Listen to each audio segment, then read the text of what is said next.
Education Committee.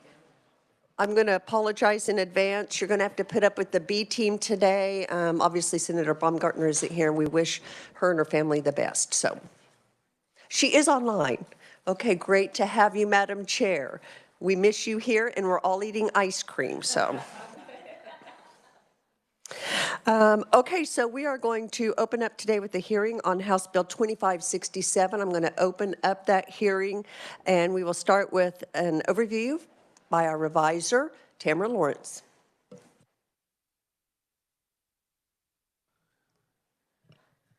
Thank you and good afternoon. House Bill 2567, as amended by House Committee, would establish the Kansas National Guard Educational Masters for Enhanced Readiness and Global Excellence Program, or the EMERGE program. This program would provide tuition and fee assistance for members of the Kansas National Guard who are enrolled in a post-secondary educational institution to obtain a master's degree. The bill would authorize the Adjutant General to select up to 100 members of the National Guard each year for participation in the program, with up to 200 participants total in any 1 year. Participants in the program would receive tuition and fee assistance for up to 15 credit hours each semester that are required for the participant's master's degree program. The participant's assistant amount under the program would be reduced by the amount of other federal or institutional tuition assistance received by the participant. The participant's master's degree program would be required to be at either a state educational institution, Washburn University, or a private accredited college or university. To remain eligible for the program, the participant must remain in good standing at the institution where the participant is enrolled, make satisfactory progress toward completion of the master's degree program, maintain a grade point average of at least 2.75, and maintain satisfactory participation in the Kansas National Guard. House Bill 2567 would also require participants to actively serve in good standing in the Kansas National Guard for 48 months after completing their final semester. If the participant fails to satisfy this requirement, they would have to repay a portion of the program financial assistance, depending on the amount of time that the participant did not serve as required. That failure to serve may be excused by the National Guard for extenuating circumstances or extreme hardship. This bill did pass the House on a vote of 114 to 5 and would take effect on July 1 upon publication in the statute book, and I'll be happy to answer any questions. Committee, what questions do we have for the reviser? Senator Petty.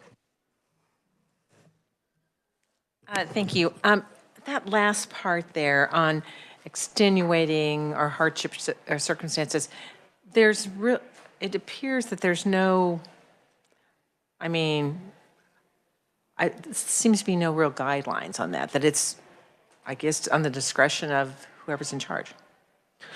Correct. So you can see that on page 4 in subsection E. It does say that the Chief of Staff of the Kansas Army National Guard or the Director of Staff for the Kansas Air National Guard would review all requests for waiver from recruitment, and then they shall, and the decision to issue that waiver would be made by either of those people as appropriate.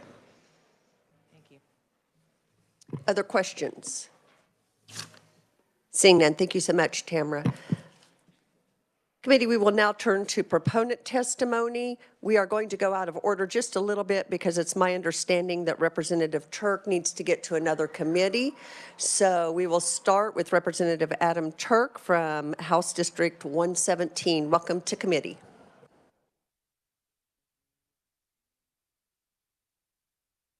Appreciate that. Thank you, Madam Chairman. I appreciate the accommodations made for me. I appreciate it. Being able to speak on this is really important to me, and we all know how schedules can be. But just for the record, my name is Adam Turk. I represent the 117th District. Representative, I'm so sorry. And we are, because of the number of conferees, and we do need to be on the floor at 2:30, we are going to limit testimony to 3 minutes. My apologies. Please continue. I have provided written testimony. Hopefully that got handed out. If it hasn't, please take the time to read. But what I'd like to do for you is just be a sounding board. I currently serve in the National Guard and have pretty solid situational awareness as to how this applies to the troops within our state. I would love to answer any questions for you answer if there's any acronyms you wish defined, or really acutely describe to you how this would impact the frontline troops, and not only the troops, but leadership, what it provides to leadership, what it would provide for recruiting and retention, things of that nature. And Senator, if you'd like, I could at least touch on why that language was in there the way it is in there. Well, Senator Petty, yes, please. that's all right. address the- Thank you, Madam Chair. Senator Petty, the reason great discretion is provided to commanders and command the force structure. Discretion is vital in how the flexibility of their leadership. And in these particular circumstances, it could be something as innocent as an injury. All right, so if somebody gets injured and they can no longer fulfill their obligation, that's kind of a more private matter and usually dealt with between medical staff, the individual, and the commander. So in those circumstances, you can't really build a structure as to how they would exit and then repay such obligations. But that's just one of many examples as to why the command staff in general is given leeway in these matters. In addition, it's as a recruiting and retention tool, it would be kind of, I don't know, it would be something that would provide pause to those applying for this if there were stringent, I guess, hand slap language in there as if they weren't to fulfill the obligations. But I've seen time and time again great judgment from commanders, not only in the Air National Guard, but the Army National Guard, and I think that flexibility is vital to their leadership.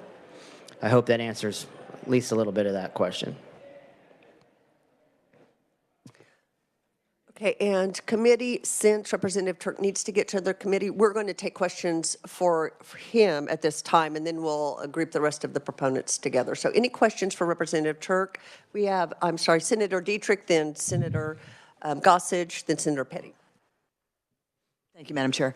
Thank you for being here. Quick question. Do other states have similar programs? Are you aware? Yep. Thank you, Madam Chair. Senator, yes, they do. This does bring us on par with many states. Now, we do have an undergraduate tuition assistance program, and as I mentioned in my testimony, but I'll take advantage of the opportunity now. The current our current force structure, the particular people we're recruiting into the service these days, it's not just those that remember 9/11, that remember the towers that fell and are driven by pure patriotism. These incentives are what the current generation is seeking in, I guess I would say, in exchange for service. And this particular level of education appeals to a very specific point in that force structure, primarily the middle ranks. Those ranks are the most important when it comes to education of the oncoming troops and retention of institutional knowledge. And this is what really separates us from our adversaries around the world, and keeping this particular portion of the force structure motivated and, I guess I would call it, driven to stay in and serve is very important. I can't emphasize it enough. Senator Gossage. Thank you for being here, Representative Turk. So, a couple of questions. Currently, do you know what educational programs are available to those in the National Guard? Madam Chair, thank you. That was a good question. Highly complicated, and I'll do the best I can to describe it. I would best describe the financial and educational incentives as a multi-layered net.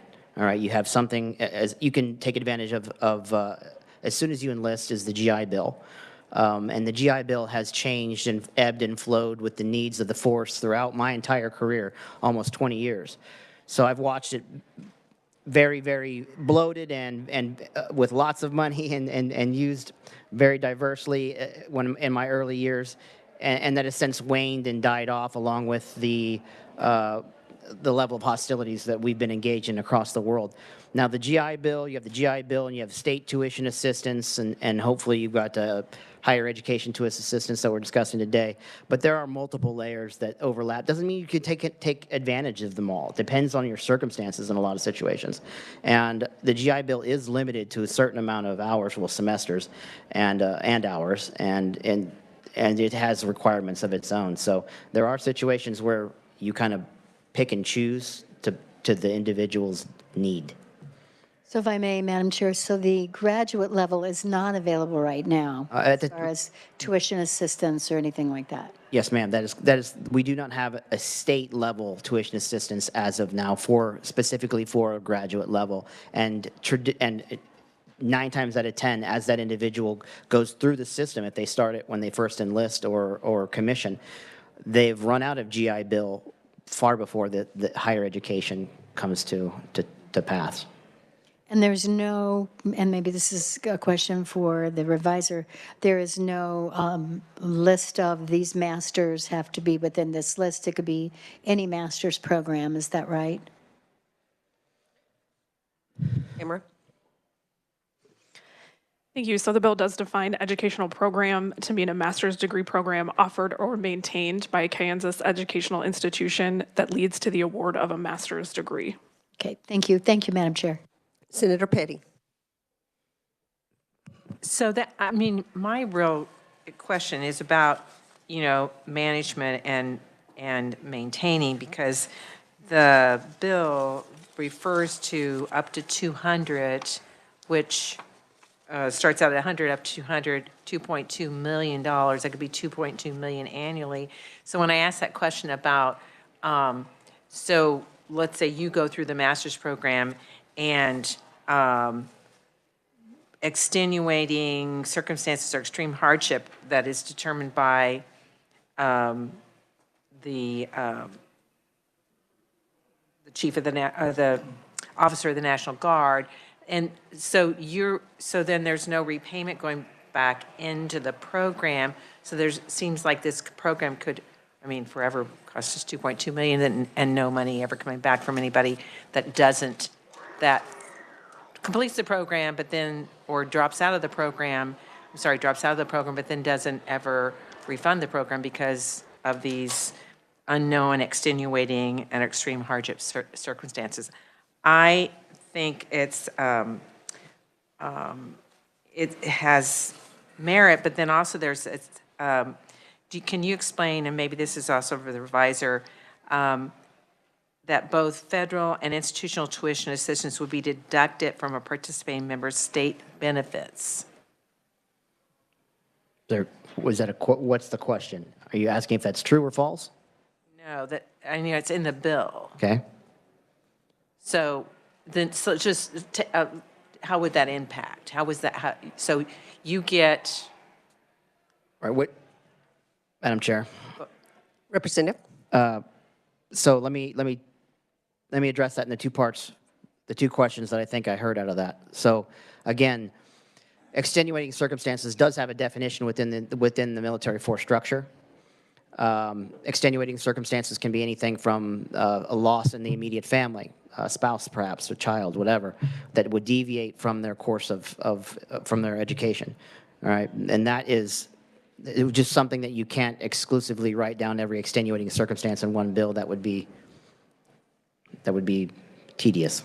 At some point, command discretion does come into effect, and I can't think of any particular career field from which I trust the leadership more than the leadership of the military.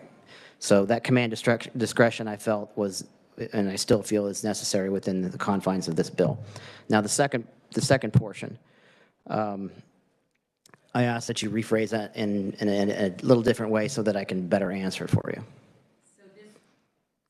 Sorry, I turned off my mic. So this was in the, supplemental notes, and it came out of the House committee. It was, there was an amendment made to clarify that both the federal and institutional tuition assistance would be deducted from a participating member's state benefits.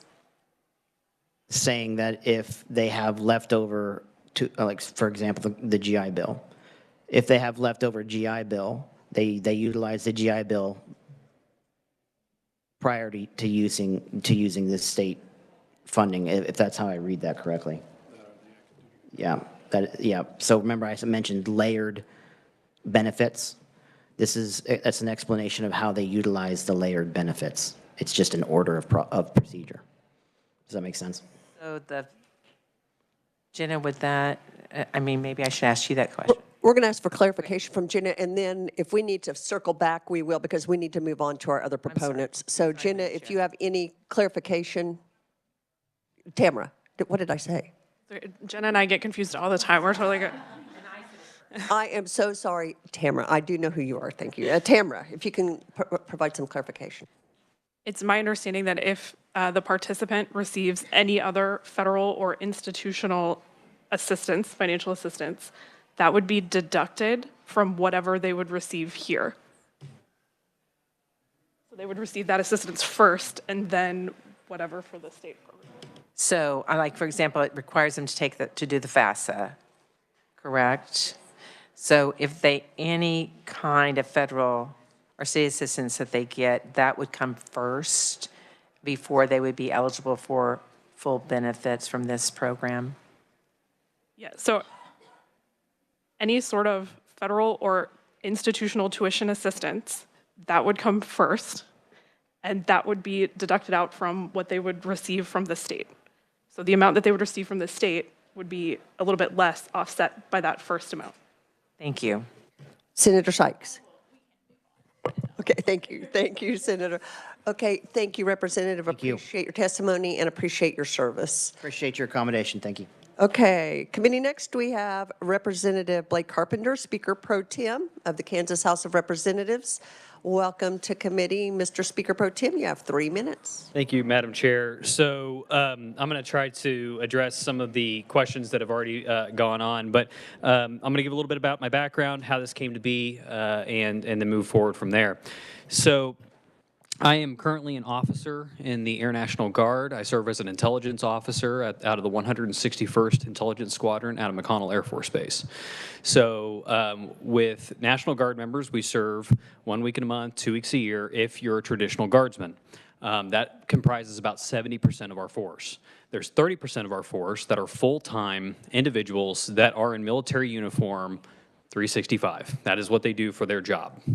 And so when we start looking at what does it mean to become an officer at a higher rank, what does it mean to become a lieutenant colonel or a general, you in every career progression or every timeline that I have seen that my commanders have produced for us lowly lieutenants as we are just starting out our careers within the military is, you should go and attend this. You should attend this program. You should do this type of in-study out at Maxwell Air Force Base to get some, credit here or there, joint services, and then inevitably on that timeline is a master's degree. And so it is, how do I put this? It's in the military, when somebody says it's strongly encouraged or strongly recommended, that pretty much means that it's a requirement if you want to seek and potentially become a higher echelon of command. And so we didn't tailor this to specific degrees because it could end up being something that depending on what their job is. So if a logistics officer comes through, they might want to get a supply chain management master's. If somebody else is going through in the health squadron or a health group, as a medical professional, they might get something in the healthcare field related. Myself, if let's say that I'm going to stay in the intelligence field, then I might want to get something that's securities related. Or maybe I say, well, I would like to be the commander of this wing someday, so I think a good business background with million-dollar budgets would be good to have. So maybe I want an MBA to help manage this organization better. So that is the reason why we didn't specifically tailor this to specific graduate degrees, because we want the diversification of thought and how these educations can actually make us stronger. And so that is the reason why. And so we're working towards this 100 slots in the first year, 200 slots in the second year, because we wanted to keep the fiscal note down. Additionally, if you were to do eventually 200 slots every year from there on out, well, if it's a 2-year program, every every other year you have that class graduating. And so we did it for trying to keep the fiscal note down. Right now, our undergraduate degrees cost about $5 million to the state of Kansas every year. That's what we've been funding, and I'll let the Board of Regents talk more to that because they can definitely talk your ears off about that. But $2.2 million, I think, is a reasonable ask for these individuals to ascend into command. And again, this is for the individuals who are mid-career. And so when I signed up for a 6-year commitment. So and when other officers sign up, they sign up for a 6-year initial commitment. And if they were to go through this program as either first lieutenants or captains, then what they're pretty much committing to is 10 years. So we're getting these individuals now for 10 years, and that means that they're already halfway to their 20-year mark. And so I think that we can look at this and see how well it is working. Now, additionally, the reason why we, in the House, amended it from 6 years to 4 years commitment is because when we were looking at the Adjutant General Force Management, let me know how much time I have, Madam Chair. I'm getting close? All right. You're close. Okay, I'm getting close. So it's a force management and development tool. So that's the reason why we went out 4 years, because when the Adjutant General's office looks at who they want to potentially have in these command positions in these out years, they look out about 3 years. And so these 4-year extra commitments can start putting those people into the certain command positions that they're going to start trying to move them towards. And so that is why this is going to be helpful. And it's not only for the officer side. You just had Representative Turk up here. He's on the enlisted side, so it could also benefit their force structure as well. But getting these additional commitments from these individuals for $2.2 million, especially when we're having difficulties with recruitment and retention, this is, I think, going to absolutely help with that. I'll stand for questions. Thank you. Are you able to stay? I am not. I have a meeting at 2 o'clock outside the Capitol with the Fusion Center. Okay. Quick questions, please. Senator Straub. Thank you, Madam Chair, and thank you, Representative Carpenter. So as you're an Air National Guard officer currently, are you earning towards retirement benefits while you're in service with the National Guard, as well as the Kansas Legislature at the same time? Thank you, Madam Chair, for the question. So I don't see how that's relevant to this legislation, but we in the National Guard have what's called the TSP, and so that is what it basically works like a 401k, and so I put money into that as a 401k retirement option as a part of one of the jobs that I work, but no, in no way, shape, or form is it tied into CAPERS, which is what I think your question is, and am I earning dual credit? Now, if I were to leave the legislature or and still continue my military service, then at that point I could do some buyback time or something along those lines. I think there's some buyback, and there's also some time that you can also get credit for as well. So if I were to be deployed or something for 6 months and leave the legislature, but then use the 1941 law and come back, then the CAPERS actually allows people who are in the military, not just me, but people in the military, to then basically buy that time back when they're away on their deployment. If I may, Madam Chair, so TSP is also offered to United States Postal Service employees, and they are not actually allowed to serve in Congress or in any elected official position while they're, because they're also earning retirement benefits as a federal employee. So that's the reason for my question, is because it's kind of this double dipping in benefits, whether it's retirement or whether it's education benefits. I think there's already things set up in the system to provide for military college, financial assistance. And I don't know how this, I guess I'd like to see how this benefits Kansas overall, because if we're just providing for a master's degrees program, it's usually not, it's not a requirement actually to be part of the National Guard to have that master's degree. But I understand how officer positions, and then again, your TSP would be based off of your, I believe, your years of service and your highest earnings, your highest year of earnings during that time.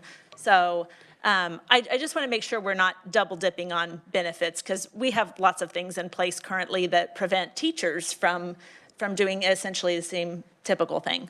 Real quick, Madam Chair, if I may. So there's no double dipping going on, as you're alluding to. So one is a TSP at the federal level that is generating my retirement. That's like me working for Boeing and investing into my 401k at Boeing and still working here. So yes, I work in 2 jobs. Actually, I have 3 jobs.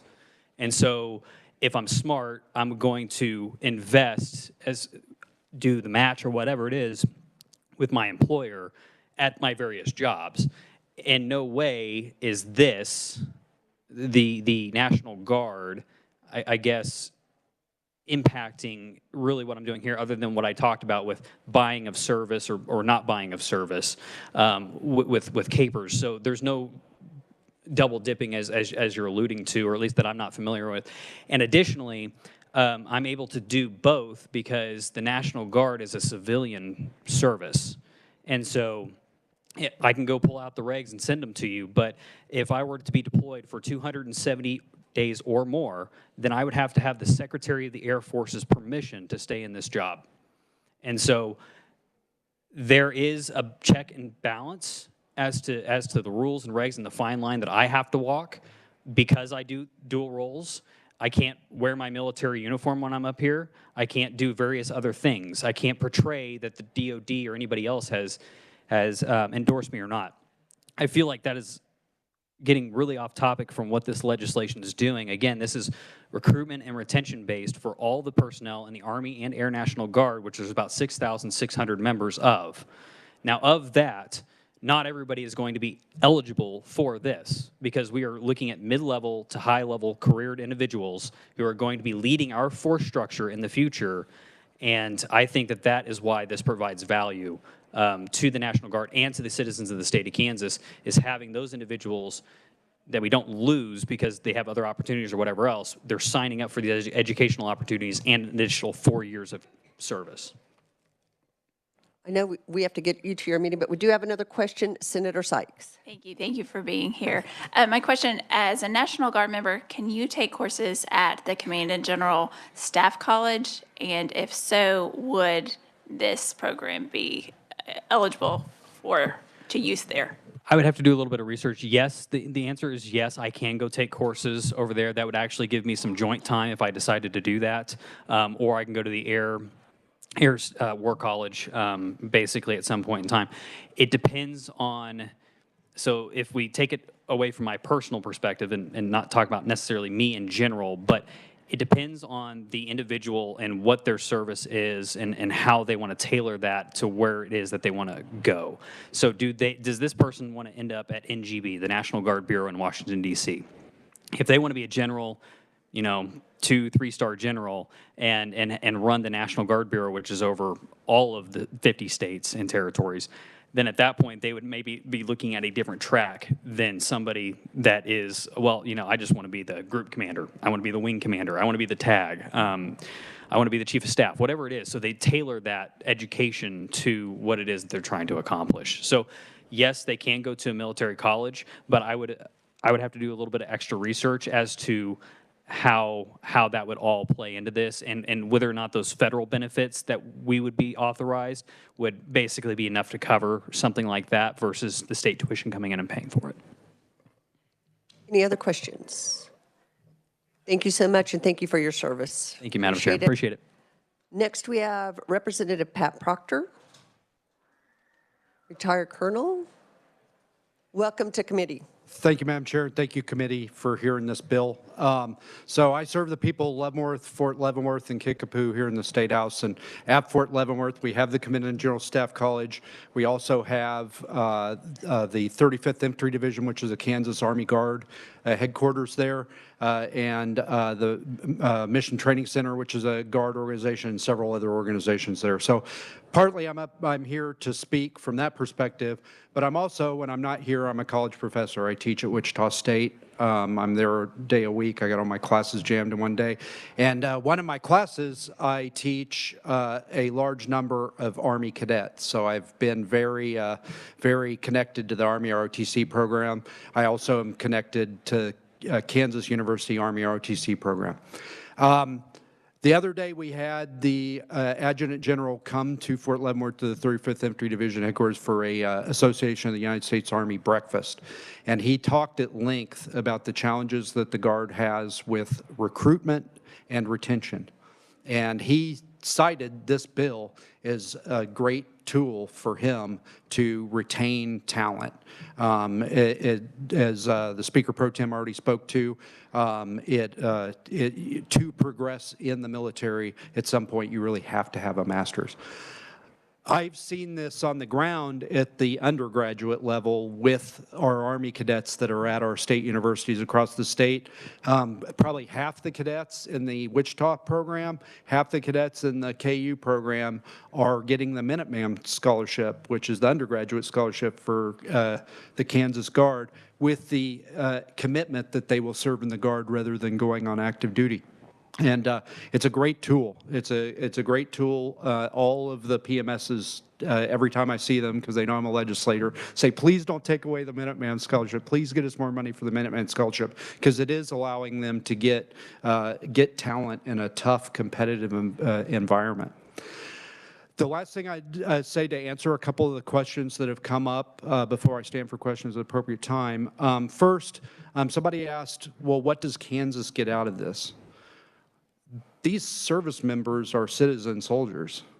Most of their time, they are not in uniform. Most of their time, they are cops. They are business professionals. They are doing a million different occupations across our state. And so when we're investing in them to advance their military career, we're also investing in them to be better contributors to our economy. So we're definitely getting something out of this, getting a return on that investment. And then the other question about can this be used for the Command General Staff College? So guardsmen are selected through a board process to attend the Command General Staff College, and it's a full year program. It's not like they can just show up, take this class or that class, and it's paid for nationally through the Guard Bureau. So I don't know if there would be a mechanism that we could use to reimbursement through this, but that generally is not the case. It's paid for at the Guard Bureau. And Madam Chair, I can stay for the whole thing, but I'll stand for questions whenever you'd like. If you're able to stay, we'll go ahead and take the other proponent testimony so that we can get through this hearing. We have one more bill to hear, so we're going to have to move quickly.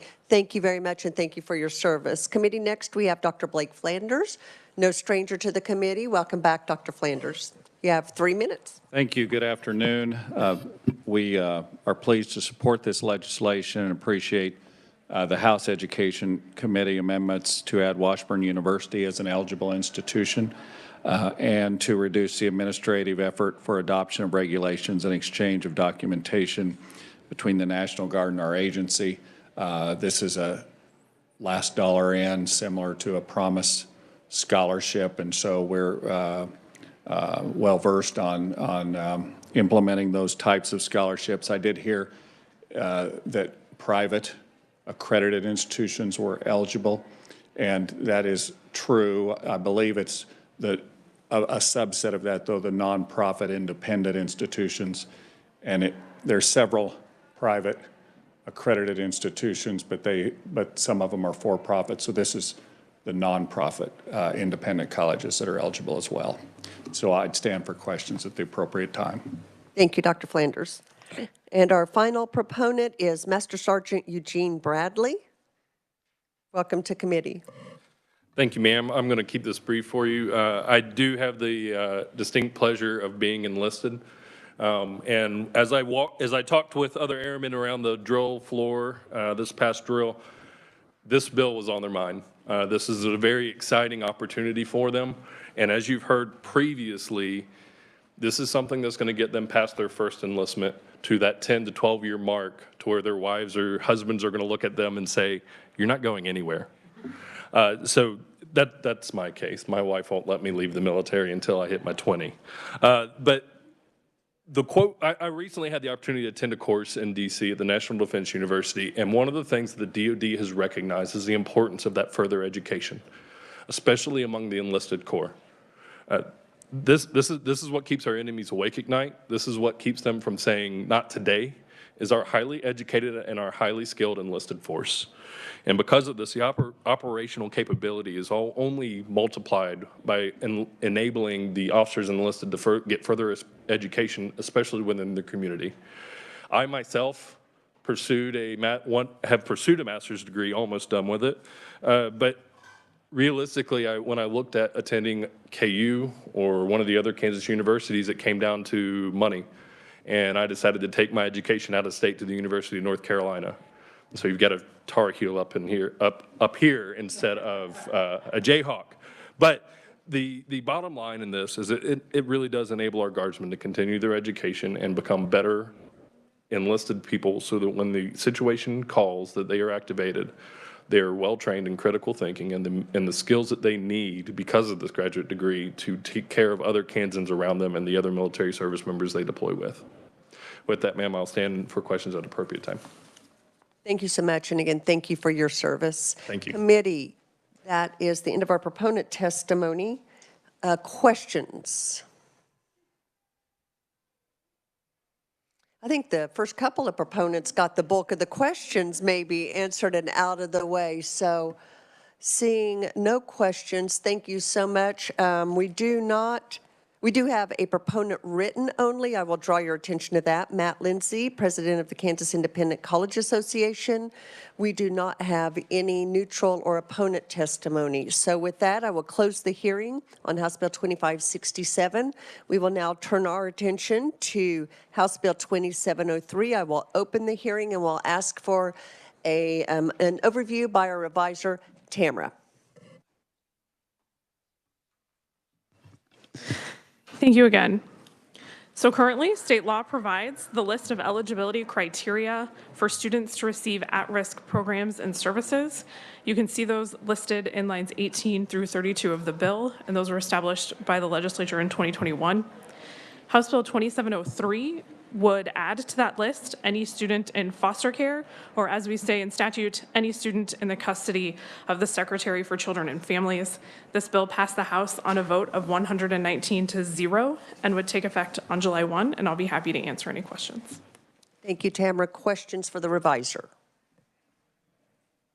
Seeing none, thank you so much. Committee, we have proponent testimony from Leah Fleider, the Assistant Executive Director of Advocacy from the Kansas Association of School Boards.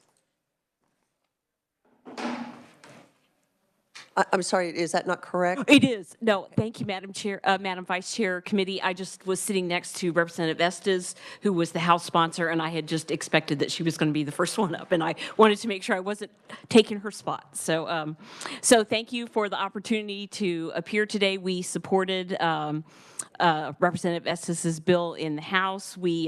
We know that children in DCF custody have many factors that put them at risk of failing in school, and you see those factors in my testimony, so I won't read my testimony. I will say it's interesting and kind of refreshing to see many of you twice in one day. That doesn't usually happen with me, but I was in Senate Health this morning, and I saw, I think, 90% of this committee. That's not usually my day, so.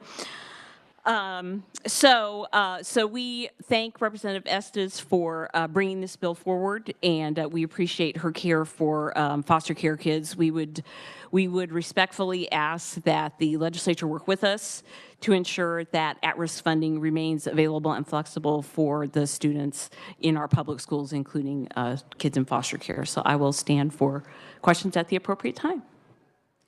And I think that would be now. Okay. I believe you are the Representative Estes. I believe you are here just to answer questions. You did not submit testimony. Is that correct? I just want to make sure we didn't overlook any testimony you may have submitted. Correct. I did not realize this was scheduled, so I did not submit testimony, but I'm happy to answer questions. Thank you. Thank you so much. Senator Gossage, start with you. This question is for either of you, so I guess I'm surprised that those in foster care are not already on the list for at-risk programs and services. What am I missing? I happened to be in one day, the same day, get testimony on the foster care report card, and then later in another education committee, we were looking at the list of at-risk students, and I immediately went, well, why in the world do we not have these children there? We know that they're at risk in so many different ways. They're going to get moved around. They're coming from difficult situations, and it just seemed natural to put it there. So I think it probably historically was just an oversight, or nobody ever thought about doing it. And if I may, Madam Chair, so when we're talking about at risk, we're talking about at risk, counting them as at risk as far as funding for the state program? Yes. Thank you. Thank you, Madam Chair. Senator Sykes. And thank you. This can be for either of you. As I'm looking at the list, I think there's probably a lot of overlap with, maybe not working on academic level or absenteeism, some of that. And I have no problem with this, but do you think there are students that we're missing because of this? And I think like social emotional needs, I think probably everyone in foster care, you could think that would be. Maybe you can clarify your question for me. So my question is, I think this is a broad list, and I think probably students who are in foster care could fall under multiple of these other issues. So are there kids that we know are not being accepted into at-risk?